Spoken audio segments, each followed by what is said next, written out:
翻嚟澳門早晨嘅時間，咁到咗我哋嘅專訪環節啦。今日嘅專訪啦，就會請嚟啦心理學會會員大會秘書張啟希先生 Vico 啦，上嚟同大家講下喎。咁關於呢一個啦成人高功能自閉譜系嘅一啲嘅情況㗎。咁尤其是今日咧就係呢一個嘅自閉症關心嘅一個國際日啦。咁可唔可以講下咧？其實有冇啲咩資訊可以帶俾我哋咧 ，Vico？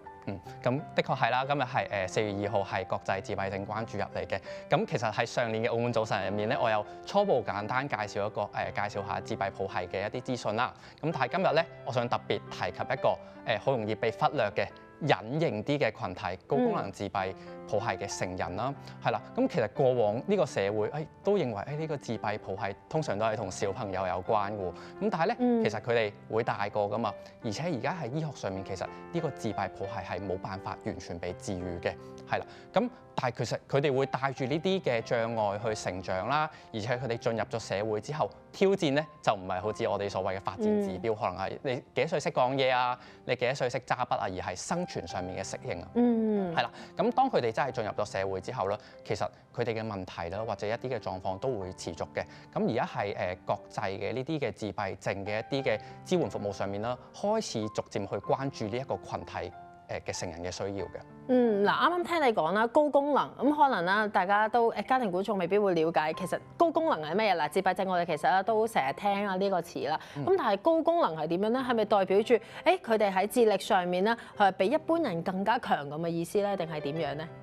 咁其實呢個係有一個常見嘅誤會嚟嘅。好多時候其實我哋所謂嘅高功能啦，其實佢係一個相對嘅概念嚟嘅。高功能自閉譜系佢係指可能呢啲自閉譜系嘅人士啦，佢喺一啲嘅智力啊、認知啊、生活嘅自理能力上面啦，相對於嗰啲合併咗智能障礙嘅自閉譜系人士，佢哋係要好啲啦，係啦。咁但係咧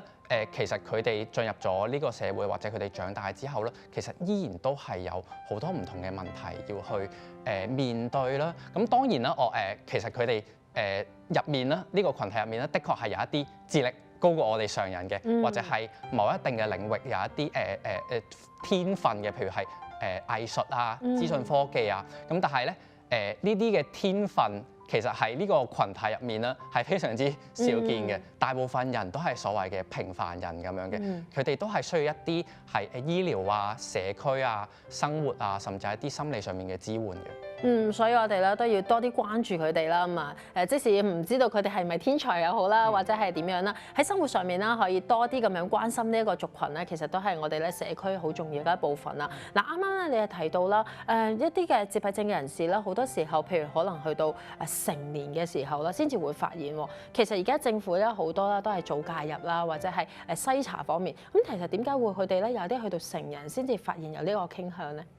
咁當然可能係其實好複雜嘅呢樣嘢。我哋諗一諗中學、小學嘅呢個階段嘅時候啦，其實生活係非常之結構化啦，有規律嘅，係啦。大部分嘅而家嘅老師或者家長去評定一個小朋友佢嘅標準，通常係用成績嘅啫。當佢哋嘅成績其實冇問題嘅時候啦，老師或者家長可能就係覺得呢個小朋友佢會唔會其實佢只不過係性格比較內斂啊，或者文靜啲嘅啫。咁可能佢唔會覺得佢係有一啲嘅狀況出現嘅喎。再加上啦，高功能自閉譜系嘅人士啦，佢哋會模仿，有啲嘅研究發現佢哋會模仿身邊嘅同學嘅一啲社交行為，去遮掩佢哋嗰啲可能唔被社會接納嘅一啲自閉譜系嘅特質啦。咁所以就更加難被發現㗎啦。咁但係當佢哋進入到大學啊、職場啊呢一類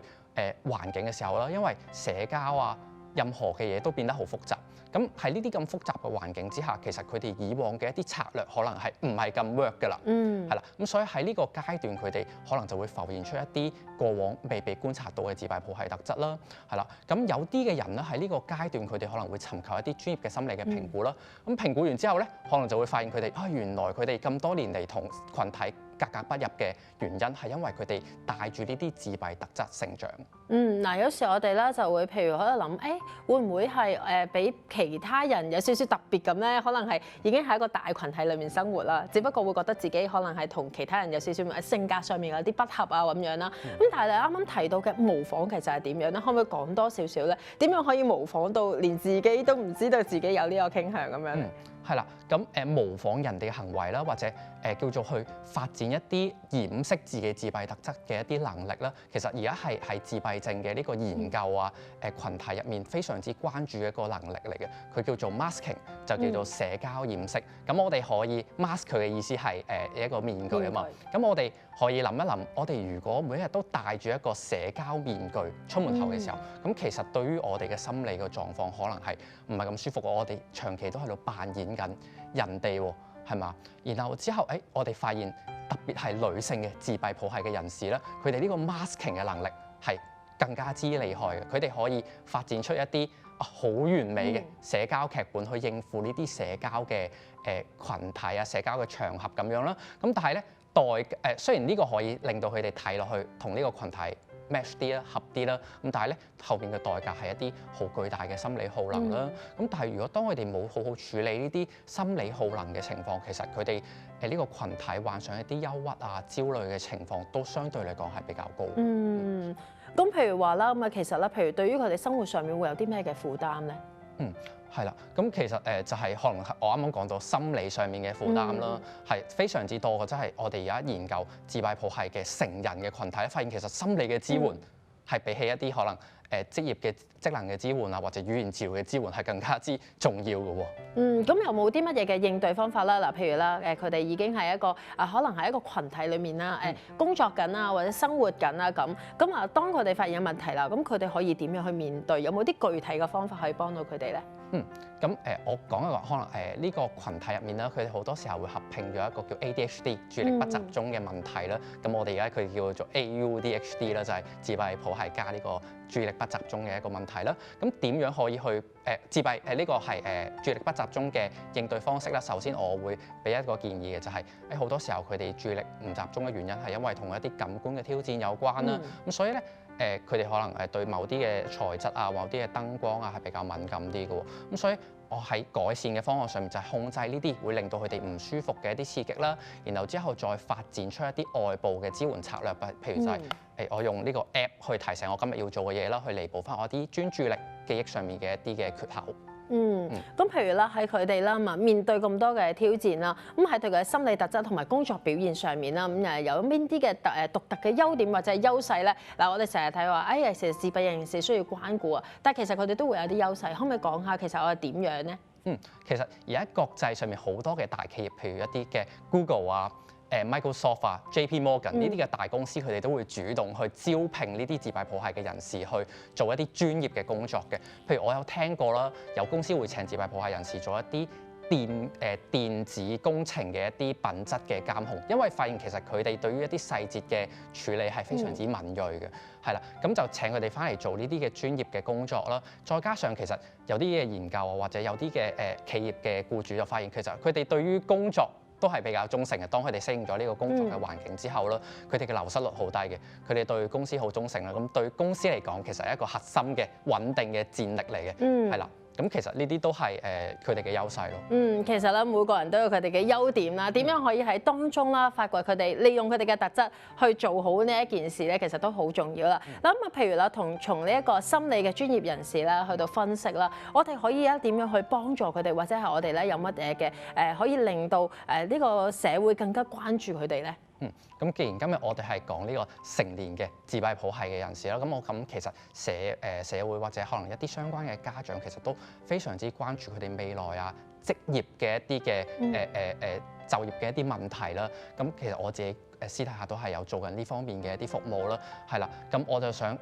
其實而家澳門嘅呢啲嘅企業啦，都會請緊呢啲嘅自閉譜系嘅人士喺佢哋嘅公司入面工作嘅。咁但係好多時候佢哋係出於一個叫做盡咗呢個社會嘅責任啦，係或者叫做做善事嘅一個形式啦，去請佢哋翻嚟工作嘅。咁但係本住一個同情嘅一個心態去請佢哋嘅時候啦，好多時候可能會忽略咗佢哋喺工作入面產生真正嘅一啲工作嘅意義、價值啊意義喺度嘅，係啦。咁所以我就覺得可以叫做呼籲一下呢啲企業嘅僱主啦，真係嘗試去欣賞一下佢哋自閉譜系人士嘅一啲啱啱我哋提到嘅一啲優勢啦，然後去因應佢哋呢啲嘅優勢能力或者唔同程度嘅一啲認知嘅能力啦，去開拓翻一啲適合佢哋嘅工種啊或者一啲實習嘅方案。咁當我諗呢個社會真正做到呢個係欣賞佢嘅喎，唔係同情佢而請佢嘅時候啦，咁其實先係真正做到呢個友善嘅共融嘅呢個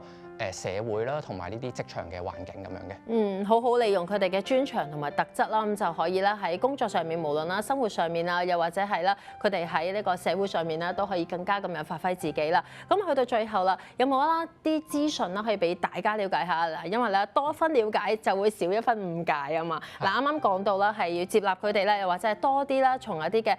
外在嘅一啲嘅環境啦，去了解佢哋到底自閉症係點樣。我哋可以喺邊度攞到多啲嘅資訊咧？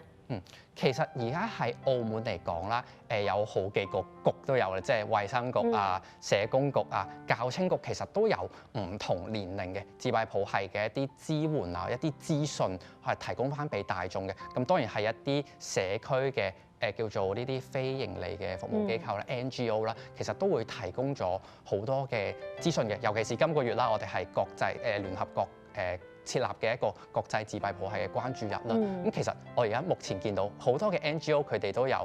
鋪呢啲嘅資訊，尤其是今日係啊非常之多嘅。大家上網我諗一碌咧，可能 Facebook 咧就會有好多咁樣彈出嚟㗎。咁啊啱啱我哋啦咁啊剛剛嘅一啲嘅介紹到啦，都有講到啦。咁其實咧復康會咧都有啲相關嘅活動啊，又或者一啲 NGO 都有相關嘅活動啦。咁大家可以咧透過今日嘅國際日啦，咁踏上一步，先去了解啦自閉症到底係一個乜嘢。咁啊，好似啱啱講啦，多一分了解就會少一分誤解啦。咁希望啦可以有一個包容啦同埋共融嘅社會。咁今日啦都係晒Vico上嚟分享，多謝你。而家我哋先休息一陣。